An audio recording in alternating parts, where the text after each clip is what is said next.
অসম তথা উত্তৰ পূবলৈ গৌৰৱ কঢ়িয়ালে টিহু কলেজৰ অধ্যাপকে। টিহু মহাবিদ্যালয়ত আজি উৎসৱমুখৰ পৰিৱেশ। টিহু মহাবিদ্যালয়ৰ পদাৰ্থ বিজ্ঞান বিভাগৰ অধ্যাপক ডক্টৰ অতনু নাথে লাভ কৰিলে বিজ্ঞানৰ অস্কাৰ হিচাপে পৰিচিত ব্ৰেকথ্ৰ প্ৰাইজ ইন ফাণ্ডামেণ্টেল ফিজিক্স। 11 গৰাকী ভাৰতীয়কে ধৰি 276 গৰাকী বিজ্ঞানীৰ সৈতে এই সন্মান লাভ কৰে অধ্যাপক নাথে। মৌলিক পদাৰ্থ বিজ্ঞানৰ ব্ৰেকথ্ৰ বঁটা লাভ কৰা উত্তৰ পূব ভাৰতৰ প্ৰথম আৰু একমাত্ৰ বিজ্ঞানী হিচাপে কৃতিত্ব অৰ্জন কৰিলে ডক্টৰ অতনু নাথে। হাইলাকান্দিৰ লালা বজাৰৰ বাসিন্দা ডক্টৰ অতনু নাথৰ এই সাফল্য কেৱল তেওঁৰ ব্যক্তিগত কৃতিত্ব নহয়, বৰং সমগ্ৰ অসম তথা উত্তৰ পূৰ্বাঞ্চলৰ বাবে এক গৌৰৱৰ বিষয়। ডক্টৰ অতনু নাথৰ এই সাফল্যই অসমৰ যুৱ প্ৰজন্মক বিজ্ঞান আৰু গৱেষণাৰ দিশত আগবাঢ়িবলৈ প্ৰেৰণা যোগাব।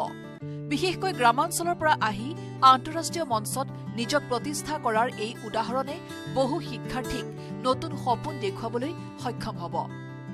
অধ্যাপক নাথৰ এই বিশ্বমানৰ সফলতাত ৰাজ্যৰ বিভিন্ন শিক্ষা প্ৰতিষ্ঠান, সমাজ সংগঠন আৰু সচেতন নাগৰিকে তেওঁক অভিনন্দন জনাবলৈ টিহু মহাবিদ্যালয়লৈ আহিছে। ইতিমধ্যে ৰাজ্যৰ মুখ্যমন্ত্ৰী ডক্টৰ হিমন্ত বিশ্ব শৰ্মায়ো সামাজিক মাধ্যমত তেওঁক শুভেচ্ছা জনাইছে। ৰাজ্যখনত বিজ্ঞান চৰ্চাৰ ক্ষেত্ৰত অধিক উন্নতি আৰু আগ্ৰহ সৃষ্টি কৰিবলৈ এই সফলতাই এক গুৰুত্বপূৰ্ণ ভূমিকা পালন কৰিব বুলি আশা প্ৰকাশ কৰা হৈছে। বিৰাট ভাল লাগিছে আৰু উত্তৰ পূৰ্বাঞ্চলে যে এইটো ৰেকগনিশ্যনটো পাইছে সেইকাৰণে বিৰাট ভাল লাগি আছে।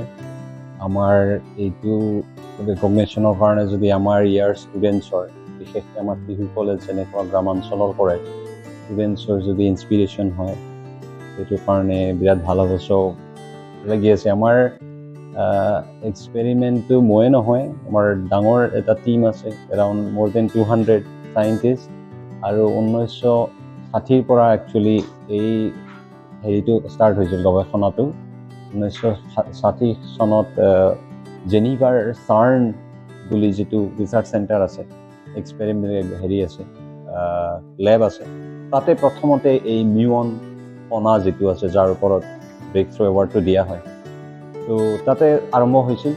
এতিয়া তেওঁ সেই এক্সপেৰিমেণ্টৰ কেইগৰাকী মাত্ৰ 10-11 গৰাকী মাত্ৰ চাইণ্টিষ্ট জীয়াই আছে, কিন্তু তেওঁলোকৰ সেই এক্সপেৰিমেণ্টতে আমি গম পাইছিলোঁ যে কিবা এটা মানে ধৰক আমাৰ যিটো বৰ্তমান প্ৰকৃতি বা নেচাৰৰ যিবিলাক লজ আছে ফিজিক্সৰ, তাক আমি ষ্টেণ্ডাৰ্ড মডেল অফ ফিজিক্স বুলি কওঁ।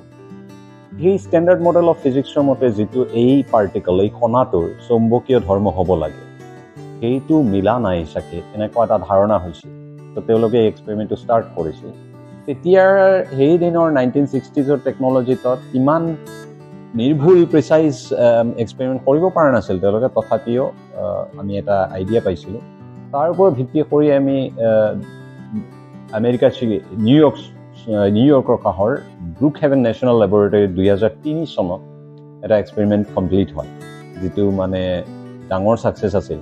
আৰু সেই এক্সপেৰিমেণ্টৰ ৰিজাল্টৰ পৰা আমি গম পাওঁ যে কিবা এটা লুকাই আছে, নতুন এটা ফ'ৰ্চ আছে আমাৰ প্ৰকৃতিৰ, যিটো হয়তো আমি ধৰিব পৰা নাই এতিয়ালৈকে, যিটো আমাৰ ষ্টেণ্ডাৰ্ড মডেল অফ ফিজিক্সে ধৰিব পৰা নাই, এটা ধাৰণা পাইছিলোঁ।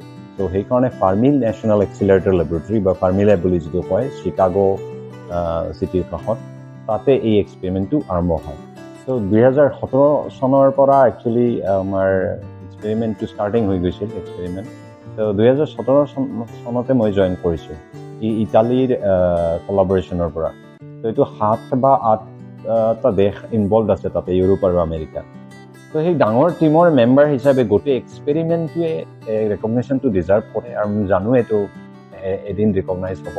কিন্তু ইণ্ডিভিজুৱেলি মই মানে তাৰ এটা পাৰ্ট হৈ বিৰাট গৌৰৱ ফিল কৰিছোঁ। 2021 চনত আমাৰ প্ৰথম ৰিজাল্ট পাব্লিছ হয়। তাৰ আগতে 2020 চনত মানে মই সেই এক্সপেৰিমেণ্টৰ ৰান কৰ্ডিনেটৰ আছিলোঁ। এণ্ড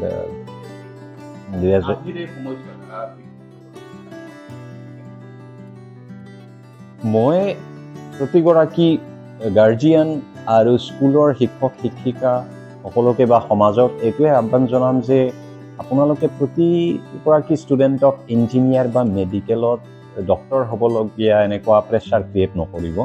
কাৰণ ডক্টৰো হ'ব ইঞ্জিনিয়াৰো হ'ব, কিন্তু বহুতৰ নেচাৰেল টেণ্ডেঞ্চি থাকে চাইণ্টিফিক বা আৰু ক্ৰিয়েটিভ আৰ্টিষ্টিক, সেইবোৰক অলপ ফ'কাছটো দিব লাগে তেওঁলোকক, যাতে আমাৰ বৰ্তমান অৱস্থাত 100% ষ্টুডেণ্টছেই মেডিকেল বা নীট পৰীক্ষা দি থাকে। সেইকাৰণে আমি নেচাৰেলি বহুত কেইগৰাকী চাগে ডাঙৰ চাইণ্টিষ্ট পালোঁ হয়, কিন্তু আমি তেওঁলোকক নাপাওঁ। মানে তেওঁলোকে নীট পৰীক্ষা দি তাতে সফলতা নাপায় আৰু সেইকাৰণে অলপ ডিপ্ৰেশ্যনত যায়, কাৰণ তেওঁলোকৰ বেলেগ আছিল টেলেণ্ট, সেইটো আমি ক্ৰছ কৰা নাছিলোঁ। মই সেইটো ক'ম, তেনেকুৱা টেলেণ্টবোৰক আমাক ইম্পৰ্টেঞ্চ দিব লাগে সৰু থাকোঁতে, যে ইয়াৰ অলপ চাইণ্টিফিক মাইণ্ড আছে, ইয়াৰ অলপ আৰ্টিষ্টিক মাইণ্ড আছে, সেইটো ফ'কাছ কৰিব লাগে। চবকে নীট পৰীক্ষা বা জি পৰীক্ষা এইবোৰক প্ৰেছাৰ নকৰি আমি যদি তাৰ অলপ হেৰি কৰোঁ, মেণ্টৰ কৰোঁ, দেন আমাৰ মানে বহুত ডাঙৰ ডাঙৰ এচিভমেণ্ট অসম বা নৰ্থ ইষ্টৰ পৰা আৰু আহিব।